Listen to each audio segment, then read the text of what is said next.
Hallelujah. हमारे स्वर्गीय पिता प्रभु जी, हम आपको धन्यवाद देते हैं पिता।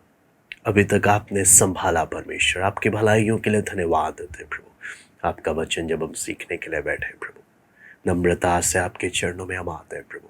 अपने वचन को आप हमें खोल कर दें। हम एक एक को एक एक से बात कर पिता, हम एक एक से बात कर। आए के सारे समय को हम आपके हाथ में सौंपते हैं। आपकी अगुवाई हम चाहते हैं। सारा आदर महिमा केवल हम आपको देते हैं। प्रार्थना प्रभु यीशु मसीह के नाम से मांगते हैं, आमीन। मैं परमेश्वर का धन्यवाद देता हूँ। प्रभु ने हम एक एक को जो मौका दिया परमेश्वर के वचन से सीखने के लिए। बीते समय में हम लोग जो फिलिपियों 3 अध्याय से हम लोग सीख रहे थे, उसी को हम लोग निकालेंगे। फिलिपियों 3 अध्याय, उसका 1 से लेकर 6 तक मैं पढ़ना चाहूँगा। फिलिपियों 3 अध्याय, क्योंकि ये जो टॉपिक है हाउ टू काउंट, कैसे हिसाब लगाना है, वो 3 का 1 से 11 है। लेकिन हम लोग कोशिश करेंगे, प्रभु अगर हमें समय देता है, 3 का 1 से लेकर 6 तक को हम समझेंगे आज। इसलिए हे मेरे भाइयों, प्रभु में आनंदित रहो। वे ही बातें तुमको बार बार लिखने में मुझे तो कोई कष्ट नहीं होता। इसमें तुम्हारी कुशलता है। कुत्तों से चौकस रहो, उन बुरे काम करने वालों से चौकस रहो, उन काट कूट करने वालों से चौकस रहो, क्योंकि खतना वाले तो हम ही हैं जो परमेश्वर के आत्मा की अगुवाई से उपासना करते हैं, मसीह यीशु पर घमंड करते हैं और शरीर पर भरोसा नहीं रखते। पर मैं तो शरीर पर भी भरोसा रख सकता हूँ। यदि किसी और को शरीर पर भरोसा रखने का विचार हो तो मैं उससे भी बढ़कर रख सकता हूँ। 8वें दिन मेरा खतना हुआ। इज़राइल के वंश और बिन्यामीन के गोत्र का हूँ, इब्रानियों का इब्रानी हूँ। व्यवस्था के विषय में यदि कहो तो फरीसी हूँ, उत्साह के विषय में यदि कहो तो कलीसिया का सताने वाला, और व्यवस्था की धार्मिकता के विषय में यदि कहो तो निर्दोष था। यहाँ पर जब हम परमेश्वर के वचन में जब हम देखते हैं तो सबसे पहले यहाँ पर हम जब पढ़ते हैं वो है, हे मेरे भाइयों प्रभु में आनंदित रहो। सबसे पहला आनंद की बात यहाँ पर हम लोग देखते हैं, प्रभु में आनंदित रहने का। आपको मालूम है ये पवित्र आत्मा का फल है, आनंद। जब वचन में हम पढ़ते हैं पवित्र आत्मा का फल, जो पवित्र आत्मा का काम एक व्यक्ति के जीवन में जब होता है उसका फल है आनंद।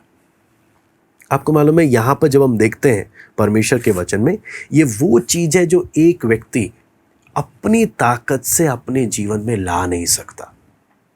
ये केवल और केवल पवित्र आत्मा का कार्य है। जब एक व्यक्ति के जीवन में आनंद का फल नजर आता है, यहां पर जब देखते हैं आनंद एक ऐसा चीज है जो हर परिस्थिति में आनंदित रहने का एक गुण है। ये हर परिस्थिति में खुशी क्या है, खुशी के माहौल में खुशी, दुखी के माहौल में दुखी, ये है एक आम इंसान की जिंदगी। लेकिन जब आनंद की बात है, आप सोचना, हम जब सीख रहे हैं फिलिपियों, हमने देखा पौलुस जेल में है। जेल में होने पर भी फिलिपियों की कलीसिया को क्या बोलता है, आनंदित रहो। तो इसका मतलब क्या है, ये एक ऐसा चीज है जो एक आम व्यक्ति में अपने आप से आ नहीं सकता। ये वो चीज है जो पवित्र आत्मा के कारण एक व्यक्ति के जीवन में आता है। हर परिस्थिति में आनंद से रहना, इसका चेहरा बता देगा ये आनंदित है। हर परिस्थिति में, बीमारी में, दुख में, समस्याओं में, हर परिस्थिति में एक आनंद इसके चेहरे से झलकता है। आनंद, इसलिए वचन में यहां पर जब हम देखते हैं लिखा है, हे मेरे भाइयों प्रभु में आनंदित रहो। प्रभु में आनंदित रहो। एक बहुत ही, आपको मालूम है, बहुत ही एक अद्भुत ये परमेश्वर का काम जब हम देखते हैं, जब इसको समझने के लिए हम भजन संहिता 34 का 5 हम लोग देखेंगे। भजन संहिता 34 का 5।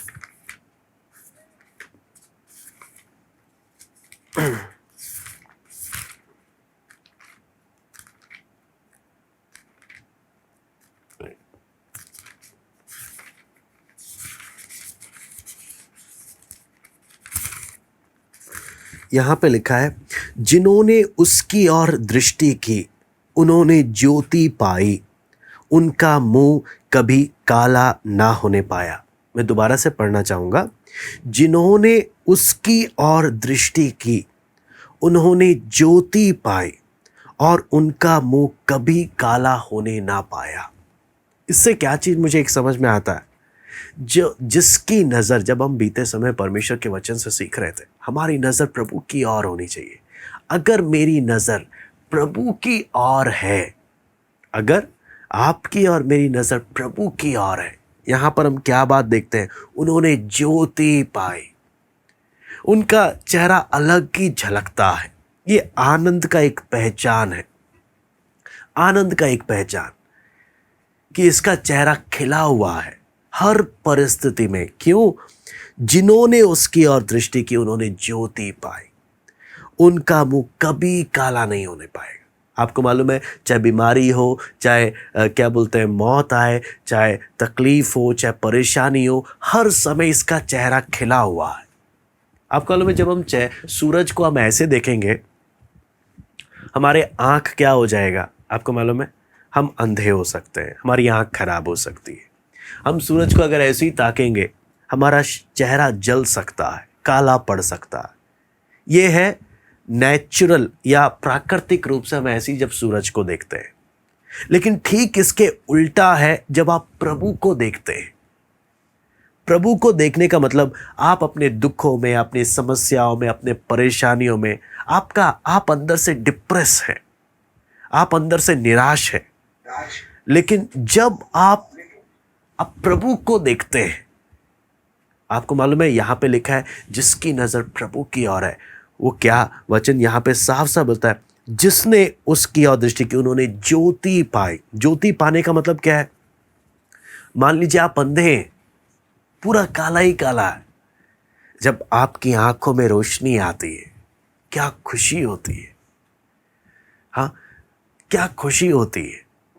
कहने का मतलब क्या है, जब मेरे जीवन में इतनी निराशा थी, मुझे कुछ सूझ ही नहीं रहा था मैं क्या करूं, लेकिन वचन में लिखा है जिसने उसकी ओर दृष्टि की उन्होंने ज्योति पाई, उनकी आंखें खुल गई। ये बीमारी मेरा कुछ नहीं बिगाड़ सकती, ये मौत मेरा कुछ नहीं बिगाड़ सकता, ये परिस्थितियां, मेरी समस्या, जीवन में आने वाली समस्याएं मेरा कुछ नहीं बिगाड़ सकती। मेरी आंखों में ज्योति आ गई। क्यों? मेरी नजर प्रभु की ओर है। और यहां पर आगे जब लिखा है उनका मुंह कभी काला ना होने पाया। जब आपकी और मेरी नजर प्रभु की ओर होती है, तब निराशा का कोई स्थान नहीं है। लेकिन जब हमारी नजर प्रभु की ओर से हट जाती है, तब जीवन में निराशा भी आ जाती है, जीवन में हर प्रकार की बातें हमारे जीवन में आने लगती है। इसलिए हमने देखना है मेरे जीवन में हमेशा क्या रहे, वो एक परमेश्वर, हम प्रभु को ताकते रहे और उस प्रभु में इस आनंदित रहे। ये आपको मालूम है, ये एक कर्तव्य है, एक ड्यूटी है कि हमें क्या करना है, सदैव प्रभु में आनंदित रहना। पवित्र आत्मा की भरपूरी हम एक के लिए बहुत ज़रूरी है। प्रतिदिन आपको मालूम है, हर रोज हमने आत्मा में आराधना करना, हर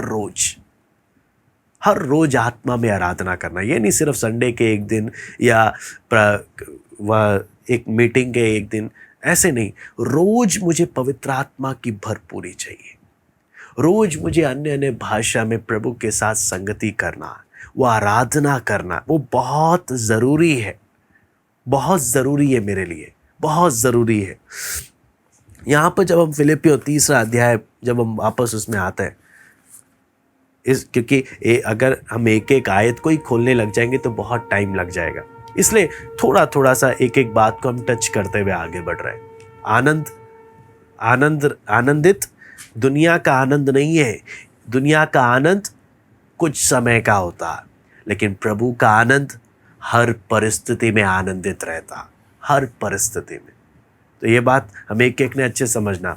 प्रभु का आनंद, हम गीत भी क्या गाते हैं, प्रभु का आनंद है मेरी ताकत, इस संसार में यीशु है मेरी ताकत। वो प्रभु का आनंद, मेरा आनंद नहीं, संसार का आनंद नहीं, मेरे जीवन में प्रभु का आनंद होना। जब प्रभु का आनंद आपके जीवन में है, बाहर की परिस्थितियां आपका कुछ नहीं बिगाड़ पाएगी। हमने बीते समय हम सीख रहे थे, हमारे आनंद को छीनने के लिए चोर के समान कौन कौन आता है? बाहर की परिस्थितियां आती हैं, लोग आते हैं, हाँ, और क्या होते हैं, दुनिया की चीजें होती हैं। ये सब बातें मेरे अंदर से वो आनंद को चुराने में लगे हुए हैं। इसलिए मुझे प्रतिदिन प्रभु के आत्मा की भरपूरी में मुझे बने रहना, ताकि मैं किसी को भी अपने अंदर के आनंद को चुराने नहीं दूंगा। मेरी नजर परिस्थिति पर नहीं होगी, मेरी नजर लोगों पर नहीं होगी, मेरी नजर दुनिया की चीजों पर नहीं होगी, मेरी नजर उस प्रभु की ओर होगी। और जो कोई उसकी ओर देखता है, उसकी आंखों में ज्योति आती है, उसके जीवन में हमेशा उम्मीदों की किरणें रहती हैं, अंधकार नहीं छाता, हमेशा आशा ही आशा है, हमेशा आशा ही आशा। वो कितना बड़ा एक सौभाग्य है। और वचन में लिखा है, उनका मुख कभी काला नहीं। निराशा तो जीवन में है ही नहीं। नजरें हटी, जीवन में निराशा आएगी। शैतान का कोशिश क्या रहता है? प्रभु पर से मेरी नजर हटे, परिस्थितियों पर मेरी नजर जाए, लोगों पर मेरी नजर जाए। देखो परिस्थिति क्या हो रहा है मेरे साथ, हाँ, लोग मेरे साथ क्या कर रहे हैं, हाँ, ये दुनिया की चीजें। शैतान अलग अलग चीजों को इस्तेमाल कर मेरे आनंद को चुराने का कोशिश करता। इसलिए हर एक विश्वासी, हर एक परमेश्वर के लोगों का कर्तव्य है, क्या मुझे अपने जीवन में आनंद को, प्रभु के आनंद को बरकरार रखना है। शैतान को चोरी करने नहीं दूंगा मैं। यहां पर जब हम परमेश्वर के वचन में 3 अध्याय का 2 वचन जब हम पढ़ते हैं, कुत्तों से चौकस रहो, उन बुरे काम करने वालों से चौकस रहो, उन काट कूट करने वालों से चौकस रहो। यहां पर जब आता है कि हमें परमेश्वर का वचन चेतावनी देता है, कुछ बात है जिस पर हम एक एक ने बहुत ध्यान देना है। सबसे पहला लिखा है, कुत्तों से चौकस रहो। ये कुत्ते किसके बारे में बोला है? आपको मालूम है, पुराने समय में जब हम कुत्तों के बारे में पढ़ते हैं तो कुत्ते इंसान की कुछ आदतों को दिखाते हैं। कुत्ते इंसान की कुछ आदतों को दिखाते हैं। पौलुस जब बोलता है कुत्तों से चौकस रहो, बोलने का मतलब ये आदत जिसमें है, उन लोगों से थोड़ा बच के रहो, अपने आप को सावधान रखो, ऐसे लोगों के करीब ना जाओ। ध्यान रखना, मैं बार बार बोल रहा हूं, कुत्ते किसको दिखाते हैं? पुराने समय में जब कुत्ते बोलते थे तो उस कुत्ता बोलने का अर्थ क्या है? कुत्ते में इंसान की कुछ ऐसी खूबियां हैं जिससे उनका उदाहरण लिया जाता था। उदाहरण के लिए यूनान के लोग या ग्रीक लोग कुत्ते जब बोलते थे तो उनका मतलब है इसको बहुत गुस्सा आता है, हाँ, ये बहुत अकड़ दिखाता है और ये बहुत बड़ा लालची है। यूनानी लोग जब किसी को कुत्ते बोलते थे तो बोलने का अर्थ क्या है? इसको बहुत गुस्सा आता है कुत्ते की तरह, हाँ, इसको बहुत अकड़ है और ये बहुत बड़ा लालची है। लेकिन और जब यहूदी लोग जब कुत्ता बोलते थे तो उसका बोलने का मतलब क्या है? ये अशुद्ध है, ये शुद्ध नहीं है, ये अशुद्ध है, ऐसे कर उनके विषय में बताते थे।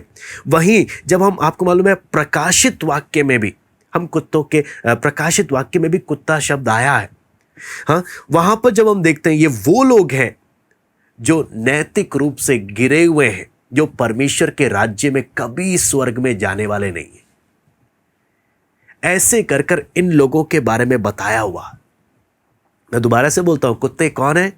हाँ, प्राचीन समय में, पुराने समय में कुत्तों को क्या करते थे? इंसान की खूबियों से जो कुत्तों में मिलती है उससे तुलना किया जाता था। यूनानी लोग जब देखते थे तो कुत्ता कौन है? जिसे बहुत गुस्सा आता है, जो बहुत अकड़ दिखाता है और लालची है। यहूदी लोग क्या बोलते थे? यह अशुद्ध है, पवित्र नहीं है। फिर जब हम बाकी जब हम परमेश्वर के वचन में प्रकाशित वाक्य में जब हम पढ़ते हैं, ये कुत्ते कौन है? जो परमेश्वर के राज्य स्वर्ग में जाने वाले नहीं है। स्वर्ग में जाने वाले नहीं है। ये है वे कुत्ते जिनके बारे में वचन बोलता है, जिसको अगर हम चाहें प्रकाशित वाक्य 22वां अध्याय में भी हम इस बात को समझ सकते हैं। प्रकाशित वाक्य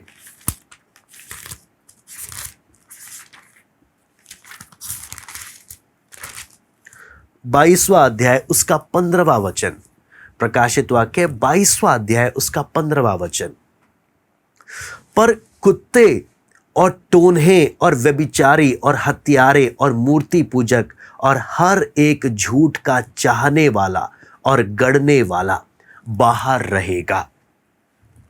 यहां पर बोलते हैं कुत्ता किसके लिए बोला गया है? जो स्वर्ग में जाने वाला नहीं है, ये स्वर्ग में नहीं जाएगा। अगर हम देखें तो परमेश्वर का वचन इससे हमें क्या चौकन्ना करने की बात करता है। जब हम कुत्तों के बारे में जब हम पढ़ते हैं, ये वो लोग हैं जो झगड़ालू हैं, बहुत झगड़ा करते हैं। वचन बोलता है ऐसे लोगों से दूर रहो। आपको मालूम है जो बहुत झगड़ालू है, वचन बोलता है ये कुत्ते हैं। आप सोचना किस प्रकार परमेश्वर का आत्मा उस व्यक्ति को जो बहुत झगड़ालू है, हर बात में झगड़ना ही है जिसको, वचन क्या बोलता है? ये कुत्ता है। ऐसे लोगों से चौकस रहो, ऐसे लोगों से दूर रहो, बचो। फिर दूसरा क्या है? ना सिर्फ झगड़ालू है, ये बहुत वाद विवाद करता है, बहुत बहस करता है, हर चीज में बहस करता है। कोई बात मानेगा नहीं, हर चीज के लिए इसको बहस करना। 10 बातें इसके साथ बहस करो, बाद में जाकर ये सुनेगा। तो उसको भी परमेश्वर का वचन बोलता है ये भी कुत्ता का आदत है। झगड़ा करना कुत्ते का आदत है, और बहस, हर बात में बहस करते रहना। लेकिन ये व्यक्ति कलीसिया में है। ध्यान रखना, पौलुस क्या बोलता है? ये व्यक्ति, ऐसे स्वभाव के लोग कलीसिया में हैं, जो किसका रूप धरे हुए हैं? परमेश्वर के लोगों का रूप धरे हुए हैं। बड़े धार्मिक प्रवृत्ति के दिखाई देते हैं बाहर से देखने में, लेकिन अपने जीवन की अशुद्धताओं को अपने गुप्त जीवन में, अपने अकेले के गुप्त जीवन में, पाप में जीवन बिताते हैं। ये वो लोग हैं। पौलुस बोलता है इसलिए इनसे दूर रहो। ये ना केवल खुद अशुद्ध है, जो भी इसके संपर्क में आएगा ये उसे भी अशुद्ध कर देंगे। ना केवल ये खुद अशुद्ध है, जो कोई इनके संपर्क में आएगा ये उनको भी अशुद्ध कर देंगे। इसलिए आपको, हम एक एक को क्या करना है, इस बात पर ध्यान देना कि अगर ऐसा कोई व्यक्ति है, मुझे उससे दूरी बना के रखनी। पौलुस बोलता है कुत्तों से सावधान रहो। क्यों कलीसिया को बोलता है? ये कलीसिया में ऐसे लोग हैं, अगर आप सावधान नहीं हो, ऐसे लोग आकर, अगर आप ऐसे लोगों की संगति करोगे जो आत्मिक रूप में बढ़ नहीं रहे, आत्मिक रूप में क्या है? गुप्त रूप में पापी हैं, पाप में जीवन बिताते हैं, झगड़ा करने में सबसे आगे हैं, वाद विवाद करने में सबसे आगे हैं, बहस करने में सबसे आगे हैं। हाँ, लेकिन फिर भी विश्वासी का रूप धरकर चलते हैं। परमेश्वर का वचन क्या बोलता है? ये कुत्ते हैं और ये कभी स्वर्ग तो जाएंगे नहीं। अगर आप उनके साथ संगति करोगे तो आप भूल जाओ, आप भी स्वर्ग नहीं जाने वाले। जो व्यक्ति, ध्यान रखना, हमेशा परमेश्वर का आत्मा क्या बोलता है? संगति ऐसों के साथ करो जो आपको आत्मिक रूप से उठाए। संगति ऐसों के साथ ना करो जो आपको ऐसी सलाह दे जो आपके बिगड़े हुए मनुष्य को उजागर कर दे, बिगड़े हुए मनुष्य को जागृत कर दे और आपको आत्मिक जीवन में नाश की ओर लेकर जाए। ऐसों के साथ संगति ना करो जो आपको क्या बोलते हैं, संसार की बातों में आपको ज्यादा लेकर जाए, शरीर की लालसाओं को आपके अंदर जागृत करे। ऐसों के साथ संगति ना करो। संगति उनके साथ करो जो आपको आत्मिक बातों में लेकर जाए। यहां पर साफ साफ परमेश्वर का वचन जब हम देखते हैं, परमेश्वर का आत्मा क्या बोलता है? कुत्तों से चौकस रहो। आप बोलते हो नहीं, मेरा ये व्यक्ति ये तो विश्वासी है, ये तो प्रार्थना में आता है, ये तो हमारे साथ संगति करता है, मैं थोड़ी ना अन्य जाति के साथ संगति कर रहा। हाँ बिल्कुल, आप अन्य जाति के साथ संगति नहीं कर रहे, लेकिन कलीसिया के कुत्तों के साथ आप जरूर संगति कर रहे हो, जो कलीसिया में परमेश्वर के लोगों का भेष धरकर, विश्वासी का भेष धरकर कलीसिया में बैठते हैं, लेकिन झगड़ा करने में झगड़ालू नंबर 1 है। हर मौका ढूंढते हैं कब झगड़ा करें, मौका ढूंढते हैं।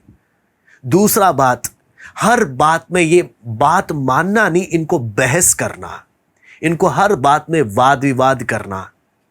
और तीसरा, लेकिन इनका गुप्त जीवन पाप से भरा पड़ा, अकेले में ये पाप में जीवन बिताते हैं। पौलुस बोलता है इनसे चौकस रहो। एक भक्ति का भेष धरकर भी, ये परमेश्वर के लोगों का भेष धरकर भी प्रकाशित वाक्य क्या बोलता है, ये स्वर्ग नहीं जाने वाले। और परमेश्वर के लोगों को ऐसों से बचकर रहना चाहिए, ऐसे स्वभाव के लोगों से बचकर रहना चाहिए। अगर आप इनके साथ संगति करेंगे, आप भी नाश हो जाएंगे, आप भी नाश हो जाएंगे। मैं बार बार बोलता हूं, आप भी नाश हो जाएंगे। ऐसों की संगति नहीं करना, ऐसों से दूर रहना, अपने आप को बचा कर रखना, नहीं तो आप ऐसों की संगति करेंगे, आप नाश हो जाएंगे। बार बार मैं यही बात बोलूंगा, जो भी व्यक्ति आपको ऐसी सलाह दे जो आपको प्रभु के करीब आने के बजाय संसार के करीब या पाप के करीब लेकर आए, ध्यान रखना, ऐसे लोगों के साथ अगर आप संगति करेंगे, आप अपने जीवन को बर्बाद करेंगे। अपने लिए ऐसे मित्र ना बनाओ जो आपको संसार की ओर खींच कर लेकर जाए। ऐसे मित्र ना बनाओ जो आपको क्या बोलते हैं, आपके अंदर की शरीर की लालसाओं को जागृत करे। ऐसे मित्रों से अच्छा है अकेला रहना। मैं बार बार बोलूंगा, ऐसे मित्रों से अच्छा है, बहुत अच्छा है अकेला रहना। लेकिन ऐसे मित्र अगर बनाओगे और फिर बोलोगे मैं उठ ही नहीं पा रहा, कहां से उठोगे जब मित्र आपने ऐसे चुने हुए हैं। वचन हमें साफ साफ आदेश देता है, परमेश्वर का आत्मा, मित्रों को जब आप अपने जीवन में मित्र बनाते हो, दोस्त बनाते हो, बहुत सावधानी से मित्र बनाना, क्योंकि आप जिसकी संगति करते हो उनका प्रभाव आपके जीवन पर पड़ता है। अगर आप ऐसे मित्र बनाते हो जो आत्मिक नहीं है, मैं बार बार बोलूंगा, अगर आप अपने जीवन में ऐसे मित्र बनाते हो जो आत्मिक नहीं है, जो शारीरिक हैं, जो संसार में जीवन बिताते हैं, शारीरिक लालसाओं को उकसाते हैं, अगर ऐसे मित्र बनाओगे तो कभी उम्मीद नहीं करना कि आप कभी पवित्र जीवन बिता पाओगे। कभी उम्मीद नहीं करना। आप किसी को दोष नहीं दे सकते, आपने खुद ऐसे मित्र बनाए हैं, आप खुद इस बात के जिम्मेदार हैं। आप बार बार प्रभु के सामने, प्रभु मुझे पवित्र जीवन जीने में मदद कर, मुझे जीने में मदद कर, प्रभु मेरी गलतियों को क्षमा कर। फिर वापस अपने उसी दोस्त के पास जाते हो जो वापस आपके अंदर शरीर की लालसाएं जागृत करता है, आपको संसार की ओर लेकर जाता है। फिर आप बोलते हैं प्रभु मैं करना नहीं चाहता, प्रभु मुझे क्षमा कर, प्रभु मुझे आत्मिक रूप से बढ़ने। आप फिर प्रार्थना के बाद फिर ही उसी मित्र के पास जाते हैं, तो कहां से आप पवित्र जीवन बिता पाएंगे? आप नहीं बिता सकते, आपके बस की नहीं है। इसलिए वचन हमें बहुत सतर्क करता है, इस विषय में बहुत सतर्क करता है कि हम कैसे व्यक्ति को अपने जीवन में अपने मित्र बनाते हैं। कैसे व्यक्ति को, अगर आपको मालूम है, जब हम परमेश्वर के वचन में जब हम पढ़ते हैं, हमें एक बहुत महत्वपूर्ण बात परमेश्वर का वचन हमें इस विषय में बताता है। अगर आप देखेंगे इब्रानी 11 का 9 हम पढ़ते हैं, इब्रानी 11 का 9।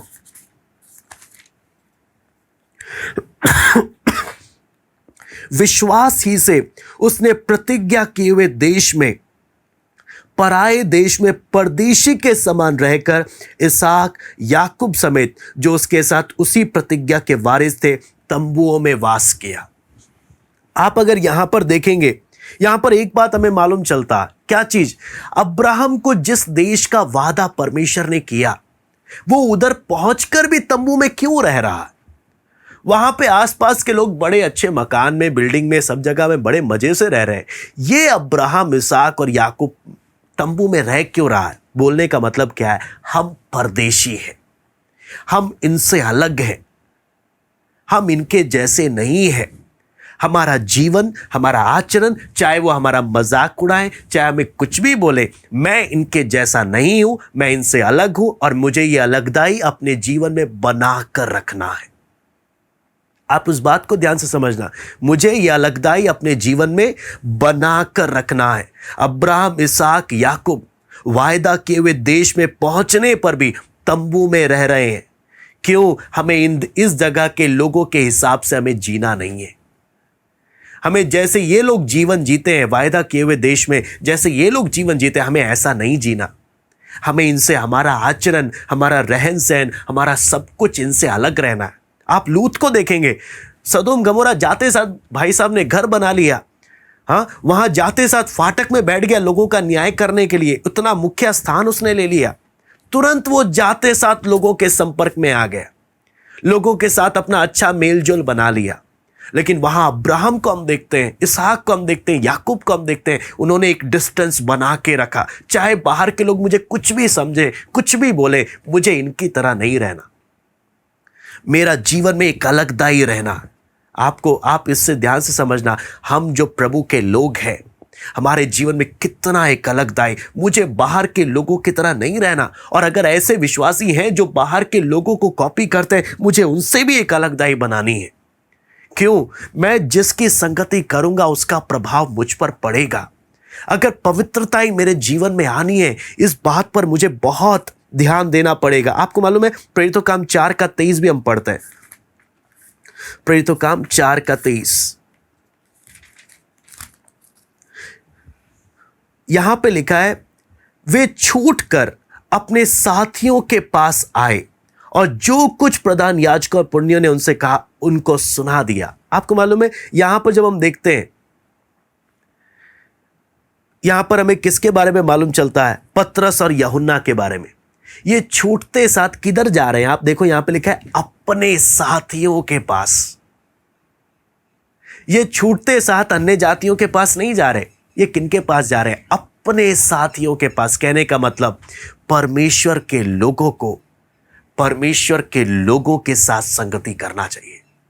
जिन्हें पवित्रता, जिन्हें आत्मिक रूप से बढ़ना है, वो उन्हीं के साथ ज्यादा से ज्यादा संगति करता है जो उससे आत्मिक लोग हैं, जो आत्मिक लोगों के साथ संगति कर रहे हैं। आत्मिक लोग, मैं बार बार बोलूंगा, कलीसिया में आने वाले सारे आत्मिक नहीं है। इसलिए प्रभु का दास साफ साफ बोलता है, कुत्तों से चौकस रहो। ऐसे स्वभाव के लोगों से जो कलीसिया में भी होंगे, ऐसे स्वभाव के लोगों से चौकन्ने रहो। अगर ऐसों की संगति करोगे तो तुम्हारे साथ दिक्कत होने वाला। फिर 1 कुरिन्ती 6:5 और 6 हम पढ़ते हैं। 1 कुरिन्ती 6:5 और 6 यहां पे लिखा है, मैं तुम्हें लज्जित करने के लिए यह कहता हूं, क्या सचमुच तुम में एक भी बुद्धिमान नहीं मिलता जो अपने भाइयों का निर्णय कर सके? तुम में भाई भाई में मुकदमा होता है, और वो भी अविश्वासियों के सामने। यहां पर कहने का मतलब क्या है? पौलुस साफ साफ बोलता है, क्यों तुम्हारे जीवन में इतना ज्यादा आपको मालूम है नैतिक पतन हो रहा है कि अन्य जातियों के सामने तुम लोगों में ऐसा झगड़ा हो रहा। अन्य जातियों के साथ एक भी बुद्धिमान नहीं है। बुद्धिमान बोलने का अर्थ क्या है? मुझे समझना है, मुझे किनकी संगति करनी है, मुझे कुत्तों से चौकस रहना। मैं उम्मीद करता हूं हम एक को थोड़ा बहुत कुत्ता किसे कहा गया है समझ में आया होगा। झगड़ालू, अकड़, लालची। हाँ, और ये कौन है जो अपने जीवन बहुत हर बात में बहस करता है, लेकिन गुप्त जीवन में अशुद्धताओं से भरा हुआ है। ऐसे लोगों के साथ अगर आप संगति करेंगे, मैं आपको बार बार बोलूंगा, आप कभी भी प्रभु के साथ चल नहीं सकते। पवित्रता आपके जीवन से दूर दूर रहेगी। आप रोज आएंगे, अपनी गलती मानेंगे, प्रभु शुद्ध कर और वापस आप संगति किनकी करते हैं ध्यान से रहें। आत्मिक लोगों की संगति करें जो आपसे आत्मिक जीवन में थोड़ा आत्मिक रूप से बड़े हैं। आपने ऐसों की संगति नहीं करनी जो आपसे आत्मिक लेवल में डाउन है। जो आपसे आत्मिक लेवल में डाउन है, आप उनके साथ संगति करोगे तो वो भी आपको अपनी तरह नीचे डाउन ले आएंगे। आपने उनके साथ संगति करना है जो आपसे आत्मिक रूप में बड़े हैं, ताकि वो आपको ऊपर बढ़ने में आपकी सहायता करें। लेकिन आप उनके साथ संगति करेंगे जो आत्मिक रूप से आपसे डाउन लेवल के हैं, करो। आप फिर किसी को दोष नहीं दे सकते कि प्रभु मैं आत्मिक जीवन में बढ़ क्यों नहीं रहा, क्योंकि आपने ऐसों को आपने अपना क्या बनाया है, अपना मित्र बनाया। आपने ऐसों की संगति करना खुद चुना है, इसलिए आप आत्मिक जीवन में बढ़ नहीं रहे। इसलिए आप किसी को दोष भी नहीं दे सकते। इसलिए हर एक व्यक्ति का कर्तव्य बनता है, मैंने किनको अपना संगी बनाना है, मैंने किनको अपना साथी बनाना है। अगर मुझे प्रभु के साथ चलना है, मुझे ऐसों को चुनना है जो मुझसे आत्मिक लेवल में बड़े हैं और जो मेरी सहायता करे आत्मिक रूप में बढ़ने के लिए। लेकिन अगर कुत्तों के साथ संगति करेंगे, जिसके बारे में वचन में लिखा है कुत्तों से चौकस रहो, कलीसिया में है ये, प्रभु के लोगों के बीच में प्रभु के लोगों का भेष धरकर बैठे हैं। संगति करोगे, नुकसान भुगतोगे और दोष आप किसी को दे ही नहीं सकते। फिर अगला बात आता है, ना सिर्फ कुत्ते, जब हम फिलिपियों 3 अध्याय में आते हैं, दूसरा बात यहां पे लिखा है बुरे काम करने वालों से चौकस रहो। ये बुरे काम करने वाले कौन है?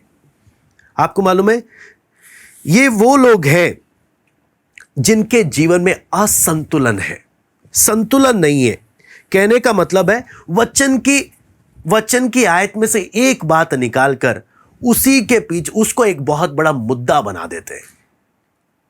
यहां पर ध्यान रखना, यहां पे क्या लिखा है? बुरे काम करने वाले। आपने ऐसे लोगों को देखा है, आपको मालूम है, एक आयत निकालकर उसी के पीछे पड़े रहेंगे हर बात में। कहने का मतलब, उदाहरण के लिए आप जानते हैं कुछ लोग बोलते हैं नहीं संडे को आराधना नहीं करना, शनिवार को आराधना करना। आत्मिक उन्नति से मतलब नहीं है कि मैं प्रभु के करीब आऊं, नहीं, शनिवार को आराधना करना जरूरी है, संडे को नहीं करना चाहिए। वचन की एक आयत को पकड़कर पौलुस बोलता है ये कलीसिया जहां जहां जाते ना, एक जहरीला इन्फेक्शन लेकर जाते हैं कलीसिया को बर्बाद करने के लिए। ये ऐसे लोगों से बचकर रहना। ये क्या है? ये क्या बोलेंगे, सुअर खा सकते हैं कि नहीं खा सकते, हाँ, ये खाना चाहिए कि ये नहीं खाना चाहिए, जिसका आत्मिक जीवन से कोई लेना देना नहीं है। ये उसको मुद्दा बनाकर हर जगह जाकर सबका दिमाग खराब करेंगे, सबको गोल मटोल कर कर घुमाएंगे।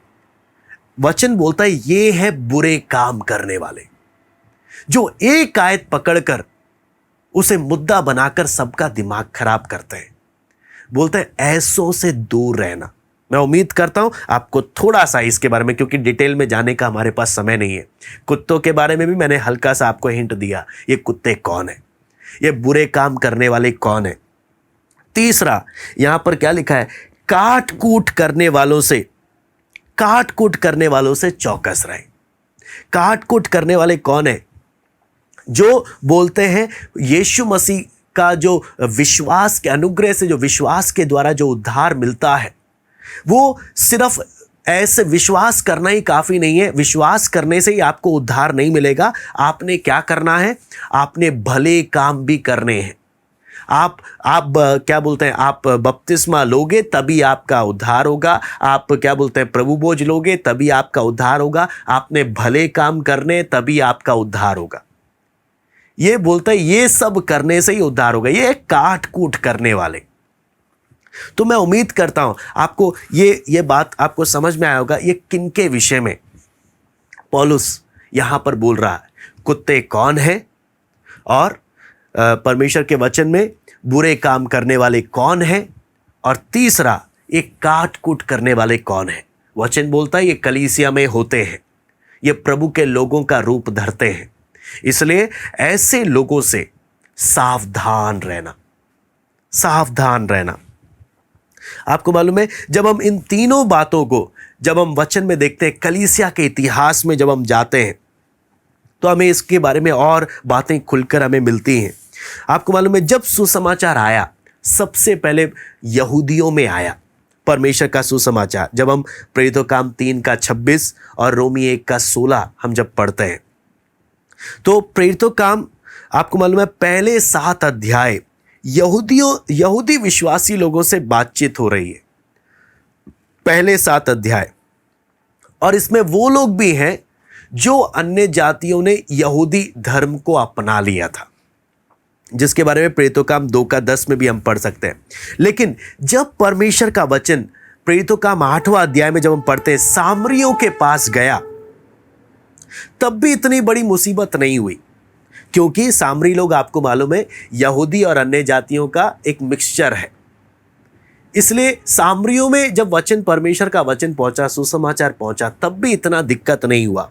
लेकिन जब पतरस, प्रेरितों काम 10वां अध्याय में हम पढ़ते हैं, पतरस जब अन्य जातियों में जाकर सुसमाचार बताने लगा, तब आपको मालूम है, तब कलीसिया में आपको मालूम है आतंक मच गया था। तब कलीसिया में एक बहुत बड़ा एक गर्म माहौल हो गया था कि ये क्या हो गया। तब आपको मालूम है, वचन में जब हम पढ़ते हैं, प्रेरितों 11वां अध्याय में चेलों ने पतरस को बुलाया, भाई आप कर क्या रहे हो, हमें इसका जवाब दो। आप यहां पर देखना एक और अच्छी बात, पतरस प्रभु यीशु मसीह का चेला है, लेकिन पतरस को आजादी नहीं है कि जो चाहे कुछ भी करे। पतरस ने जब अन्य जातियों में सुसमाचार बताना शुरू किया, तो चेलों में, प्रभु के लोगों में एक, बोलते ना, एक परेशानी शुरू हो गई। ये क्या हो रहा है, अन्य जातियों में क्यों जा रहा है पतरस? तो पतरस को, आप इधर आओ, जरा अपने काम का एक्सप्लेनेशन दो, आप ये कर किस आधार पर रहे हो, आप किस आधार पर अन्य जातियों के पास जाकर वचन बता रहे हैं।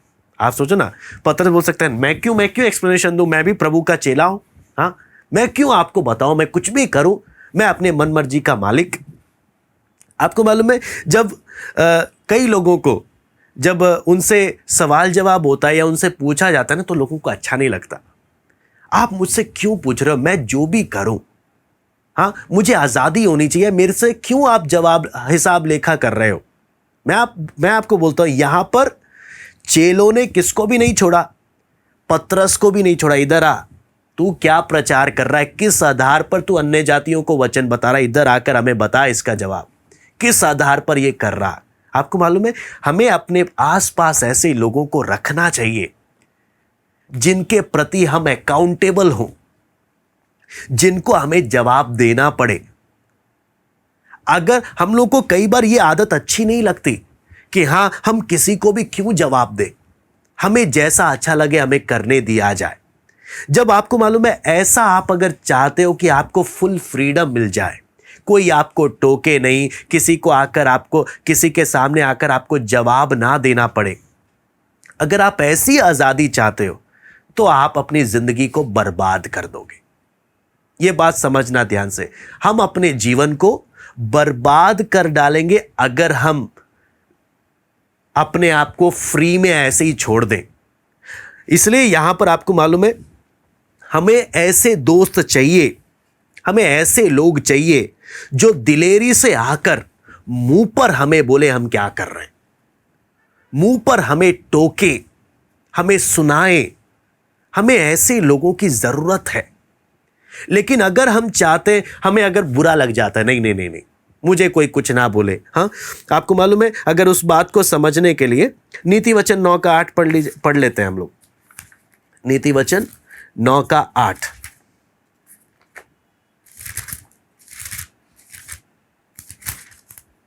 यहां पे लिखा है, ठट्टा करने वाले को ना डांट, ऐसा ना हो कि वो तुझसे बैर रखे। बुद्धिमान को डांट, वो तुझसे क्या रखेगा, प्रेम रखेगा। मैं दोबारा से बोलूंगा, ठट्टा करने वाले को ना डांट, ऐसा ना हो कि वो तुझसे बैर रखे। बुद्धिमान को डांट, वो तुझसे प्रेम रखेगा।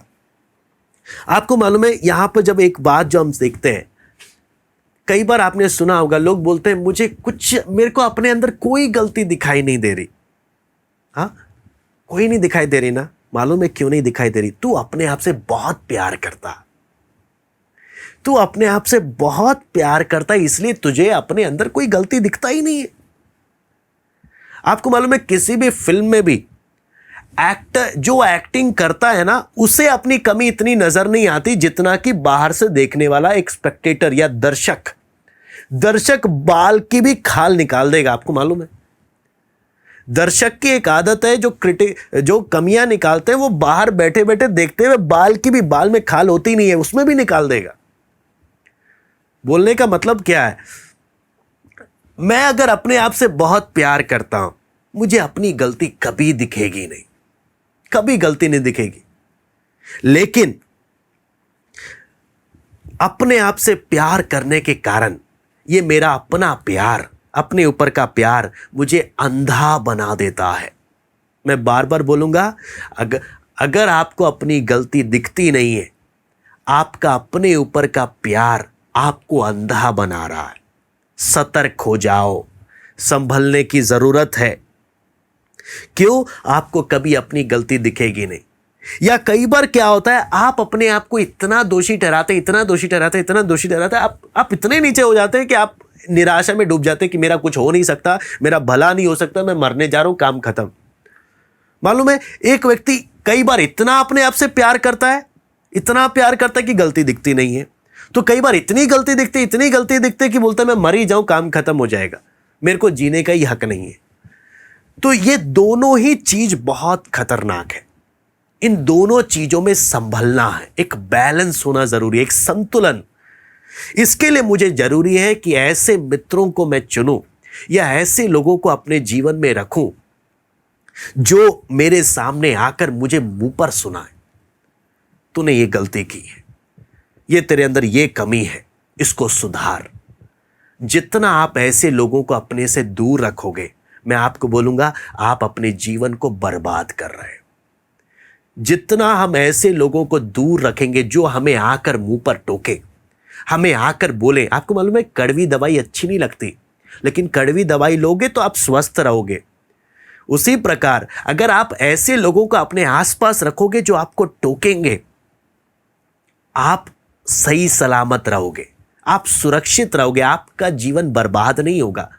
लेकिन अगर आप ऐसे लोगों को अपने साथ नहीं रखना चाहते, आप अपनी बर्बादी रखोगे, बर्बादी करोगे। अगर कोई आपको बोलता है कुछ और आप उससे दूरी बनाने लगते हैं, आप समझ जाना आप अपनी बर्बादी करने के लिए जा रहे हैं। यहां पर जब हम परमेश्वर के वचन में देखते हैं, हम एक एक के अंदर इतना नम्रता होना चाहिए, हम एक एक के अंदर इतना नम्रता होना चाहिए कि दूसरे की डांट को हम स्वीकार करें। मैं बार बार बोलूंगा, हमारे अंदर इतनी नम्रता होनी चाहिए कि दूसरे के डांट को हम स्वीकार करें। लेकिन अगर उतनी नम्रता नहीं है, वचन हमें साफ साफ बोलता है तू ठट्टा करने वाला है।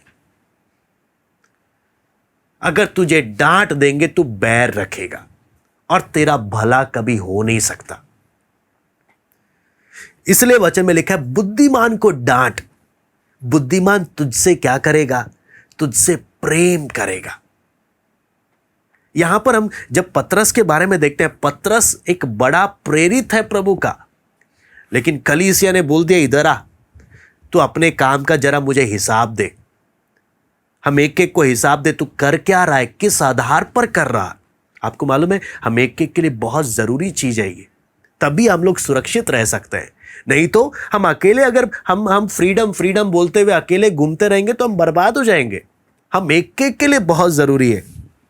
इसलिए जब हम परमेश्वर के वचन में भजन संहिता 141 का 5 जब हम पढ़ते हैं, भजन संहिता 141 का 5, मुझे मालूम है थोड़ा सा मैं बाहर जा रहा हूं इस बात को खोलने के लिए, लेकिन यह बहुत जरूरी है इसलिए मुझे जाना पड़ रहा। धर्मी मुझको मारे तो ये कृपा मानी जाएगी, वो मुझे ताड़ना दे तो ये मेरे सिर पर का तेल ठहरेगा। अब देखना दाऊद बोल क्या रहा है, अगर आप इस बात को देखेंगे, धर्मी मुझको मारे तो ये कृपा मानी जाएगी, वो मुझे ताड़ना दे तो ये मेरे सिर का तेल ठहरेगा। ना सिर्फ डांट। यहां पे दाऊद क्या बोल रहा है, अगर धर्मी आकर जो आत्मिक है मुझे मारेगा भी ना तो मैं क्या करूंगा, ये मेरे ऊपर कितनी बड़ी कृपा है, मेरे ऊपर कितनी बड़ी कृपा है कि प्रभु तूने मेरे जीवन में ऐसे लोगों को दिया जो मुझे डांटते हैं, जो मुझे मारते हैं, लेकिन मुझे बर्बाद होने से बचा लेते हैं। प्रभु कितनी बड़ी तेरी आशीष है ये, कितनी बड़ी आशीष। जब मुझे डांटते, कई बार मेरा घमंड के कारण, अपने ऊपर का प्यार करने के कारण मुझे अच्छा नहीं लगता, मुझे अच्छा नहीं लगता, लेकिन जब मैं इसके पीछे की बात को जब मैं समझता हूं तो मैं अपने आप को सौभाग्य समझता हूं, सौभाग्यशाली कि मेरे पास ऐसे लोग हैं जो मुझे डांटते हैं, मेरे पास ऐसे आत्मिक लोग हैं जो अगर वो मुझे मारे तो मेरे लिए कृपा होगी। कृपा, आप समझते हैं, कृपा होगी मुझ पर कि प्रभु तूने ऐसे लोग मुझे दिए जो मुझे नाश होने से बचा रहे हैं। लेकिन अगर मैं जानबूझकर दूरियां रखूंगा, हाँ, तो आपको मालूम है मैं अपने जीवन को बर्बाद कर बैठूंगा। अगर आप मालूम है, जब हम लेव्यवस्था 19:17 जब हम पढ़ते हैं, लेव्यवस्था 19:17,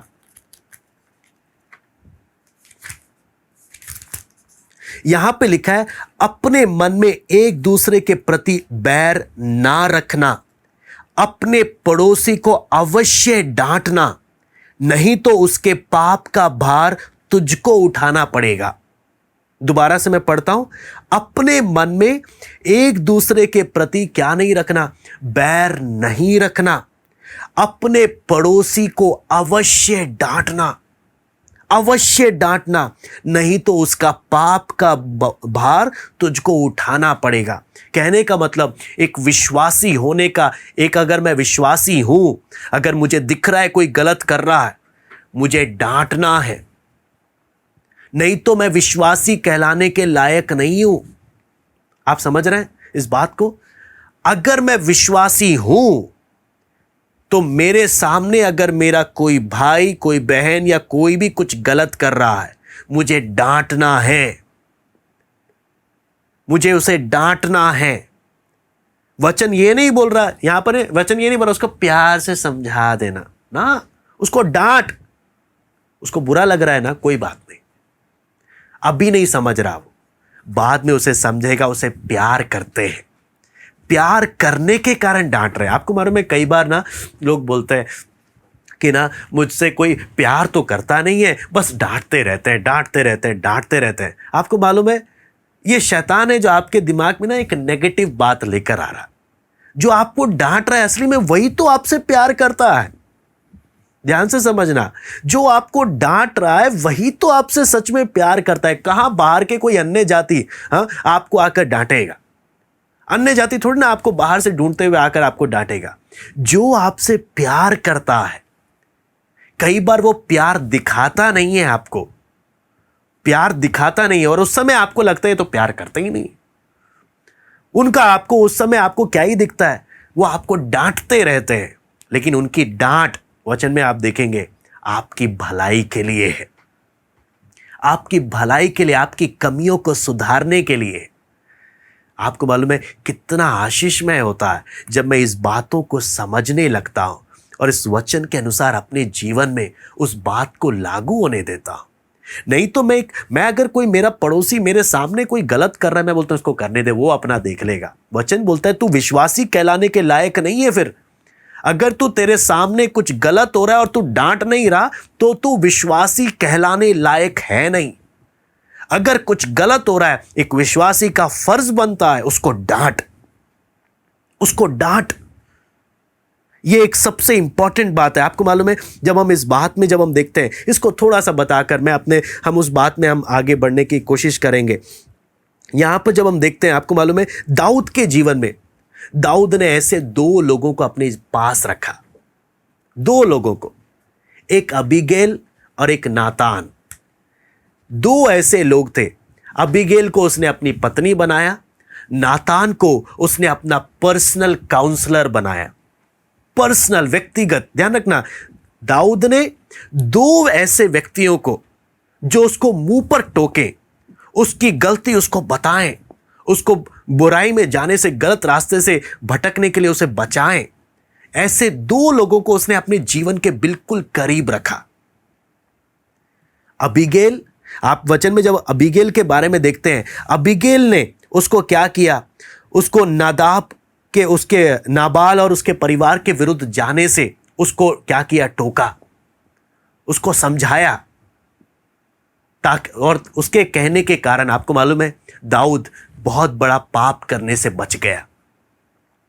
अबीगेल उसके जीवन में एक ऐसा व्यक्ति का रूप उसने चुना जो उसे पाप करने से बचा लिया। नातान एक ऐसा व्यक्ति उसके जीवन में रहा। आपको मालूम है दाऊद बेशक एक राजा है, दाऊद ने नातान को ऐसा फ्रीडम दिया हुआ था कि नातान उसके महल में जाकर, उसके कमरे में जाकर बोलता है, पापी अपने पाप मान ले, मन फिरा ले, नहीं तो तू नाश हो जाएगा। आपको मालूम है दो ऐसे व्यक्ति को दाऊद ने अपने जीवन के बिल्कुल करीब रखा। एक अपनी पत्नी अबीगेल, दाऊद की और भी पत्नियां हैं, लेकिन अबीगेल के विषय में जब हम पढ़ते हैं, इसको अपने करीब क्यों रखा? ये वो व्यक्ति थी जिसने इसको पाप करने से, परमेश्वर के विरुद्ध जाने से इसको बचाया, पाप करने से बचाया। अबीगेल ने अपनी जिम्मेदारी समझी कि एक अच्छा मित्र, एक अच्छा साथी होने का मतलब है दूसरे व्यक्ति को गलत रास्ते में जाने से रोकना। नातान उसको अपना करीबी सलाहकार बनाया, जो हिम्मत करके उसके घर में, उसके महल में, उसके बेडरूम में आकर उसको मुंह पर सुनाए, पापी तू मन फिरा ले। आपको मालूम है जब आप और मैं अपने जीवन में ऐसे लोगों को अपने करीब रखेंगे, मैं आपको बोलता हूं आप गिरने से बहुत बार बच जाएंगे, बहुत बार बच जाएंगे। लेकिन अगर आप बोलते हैं नहीं मुझे आजादी चाहिए, मैं ऐसे लोगों से दूर रहूंगा जो मुझे डांटता है, मैं ऐसे लोगों से दूर रहूंगा जो मुझे टोकता है, मुझे अपनी फ्रीडम चाहिए, कोई मुझे टोके नहीं, कोई मुझे बोले नहीं, कोई मुझे समझाए नहीं, ठीक है आप दूर रहो फिर।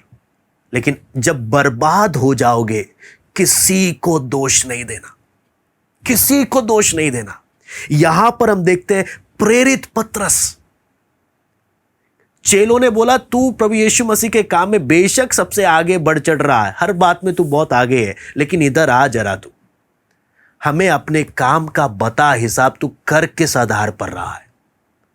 आपको मालूम है जब हमारे जीवन में हम जब लोगों को लेखा देने के लिए हम बनते हैं, आपको मालूम है बहुत, आप समझना प्रभु का बहुत आशीष है आप पर।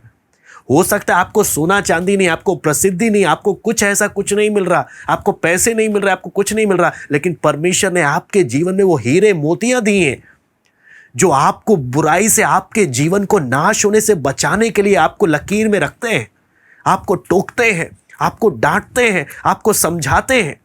हमेशा ऐसे हीरे मोतियों को अपने जीवन के करीब रखना, तभी आप और मैं हमेशा सुरक्षित रह सकते हैं। लेकिन ध्यान रखना, ऐसे व्यक्तियों को रखना जो आपसे आत्मिक रूप में ऊपर है, ऐसे नहीं जो आपसे आत्मिक रूप में नीचे हैं, जो आपको बुराई करने के लिए डांटे, जो आपको समाज के, दुनिया के तौर तरीके में जाने के लिए जो डांटे, ऐसे व्यक्तियों को नहीं, जो आपसे आत्मिक रूप में बड़े हैं, पवित्रताई में जीवन जो बिताने के लिए जलन रखते हैं, ऐसों को अपने करीब रखना। यहां पर हम जब देखते हैं पतरस को जब बुलाया गया, पतरस जब आया प्रेरितों का 10वां अध्याय में, तो यहां पर पतरस ने आकर बताया कलीसिया को, यरूशलेम की कलीसिया को, यरूशलेम में चेलों के सामने पतरस ने इस बात को रखा कि पतरस अपनी मर्जी से नहीं गया। उसने बोला प्रभु ने यह बात मुझे बोला है, इस कारण मैंने ऐसे किया। तब वहां पर जाकर मैटर सेटल हुआ। ना सिर्फ इतना, आपको मालूम है पतरस के कारण पौलुस को भी पवित्र आत्मा ने अन्य जातियों के बीच में भेजा। तो पतरस ने अन्य जातियों के लिए जब दरवाजा खोला, पौलुस पतरस का अनुसरण कर रहा। ध्यान रखना, पौलुस पतरस का अनुसरण कर रहा है। पतरस और पौलुस में कितना फर्क है? पतरस एक मछुआरा है, हाँ, पौलुस सब एक रब्बी है, एक फरीसी है। पौलुस को क्या बोलना चाहिए? पतरस मेरे को फॉलो करे। मैं क्यों पतरस को, ये मेरे से कितना 10 गुना नीचे का लेवल का है, इसको, ये अनपढ़ है, ये इससे मैं क्या सीखूं? नहीं, जो ये प्रभु यीशु मसीह के साथ रहा है, ये प्रभु के करीब रहा है, मैं इसका नमूना लेकर इसके पीछे चलूंगा। यहां पे पढ़ाई लिखाई मायने नहीं रखती, यहां पे पढ़ाई लिखाई मायने नहीं रखती, यहां पे प्रभु के साथ का संबंध मायने रखता है।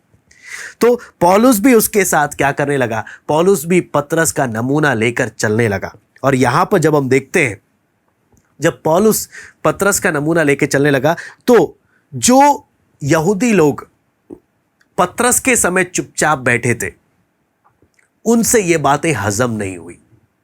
उन्होंने क्या किया, उन्होंने बोला नहीं, यहूदी रीति रिवाजों को, यहूदी धर्म को अपनाना पड़ेगा, तभी जाकर उद्धार होगा।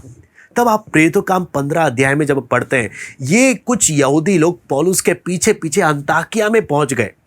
अंताकिया में भी जाकर गड़बड़ी डालने लगे, बोलने लगे नहीं, एक व्यक्ति ने यहूदी बनना है तब जाकर उसका उद्धार होगा। तो अंताकिया में भी ये मैटर सॉल्व हुआ कि नहीं, अनुग्रह से तुम्हारा उद्धार हो रहा है, ये कर्मों के आधार पर नहीं है। लेकिन फिर भी ये लोग चुपचाप नहीं बैठे, ये कुछ यहूदी लोग, इन लोगों ने क्या किया आपको मालूम है, ये लोग जब यरूशलेम में भी फेल हो गए, अंताकिया में भी फेल हो गए, तब ये लोग क्या करने लगे, पौलुस जहां जहां गया ये लोग पौलुस के पीछे पीछे गए, पौलुस के पीछे पीछे गए और क्या करने लगे, पौलुस जिस भी कलीसिया को स्थापित करता वहां से विश्वासियों को चुराने लगे, अपनी ओर खींचने लगे और कलीसियाओं को गुमराह करने लगे, कलीसियाओं को अपने कंट्रोल में करने लगे और व्यवस्था और अनुग्रह को मिक्स कर कर लोगों को सिखाने लगे। आपको मालूम है, गलातियों की पत्री विशेष रूप से पौलुस इनके ऊपर लिखकर बताता है कि ऐसे लोग हैं ये, इनसे बच के रहो। इसलिए पौलुस यहां पर जब हम देखते हैं, बोलता है कुत्ते, बुरे काम करने वाले, काट कूट करने वाले, हाँ, पौलुस बोलता है इन लोगों से बच के रहो, इन लोगों से बच के रहो, क्योंकि ये जीवन को बर्बाद कर देते हैं, जीवन को बर्बाद कर देते हैं। कहने को क्या है, विश्वासी है। तो मैं उम्मीद करता हूं आगे सीखने को बहुत है, लेकिन हमारे पास समय नहीं है। हम प्रार्थना करने जा रहे हैं, आइए हम प्रार्थना करते हैं। Hallelujah, hallelujah. प्रभु धन्यवाद, प्रभु आपके वचन से हमने आनंद के बारे में देखा। प्रभु में आनंदित रहना, किन लोगों से हमें सावधान रहना है, जिनका जीवन कुत्तों की तरह है, बुरे काम करने वाले, काट कूट करने वाले। प्रभु ऐसे लोगों से सावधान रहने के लिए प्रभु हम एक एक को फजल दे, हम एक एक को अनुग्रह दे। अपने जीवन में प्रभु मित्रों को सही प्रकार से चुनने के लिए सहायता करें। अपने से ज्यादा आत्मिक जो हैं उनके करीब रहने के लिए आप सहायता करें। उनके प्रति अकाउंटेबल होने के लिए, उनके प्रति जवाबदेही बनने के लिए सहायता करें। जब कोई डांटे उससे बैर नहीं, उससे प्रेम करने वाले बने। मदद कर प्रभु। दाऊद बोलता है, यदि धर्मी मुझे मारे ये कृपा समझी जाएगी, ये कृपा समझी जाएगी। उसकी ताड़ना मेरे सिर पर का तेल ठहरेगा, जो मेरी शोभा बढ़ाएगा। प्रभु हम एक एक को एक सही नजरिया रखने के लिए, सही सोच रखने के लिए, आत्मिक जीवन में बढ़ने के लिए हम एक एक को आप सहायता करें। इन वचनों को मनन करने के लिए, प्रार्थना में ज्यादा से ज्यादा समय बिताने के लिए प्रभु आप अनुग्रह दें, आप कृपा दें। प्रभु धन्यवाद देते हैं आज की संगति के लिए। सारा आदर महिमा केवल हम आपको देते हैं। प्रार्थना प्रभु यीशु मसीह के नाम से मांगते हैं, आमीन। सबको जय मसीह की। परमेश्वर आप सबको आशीष दे।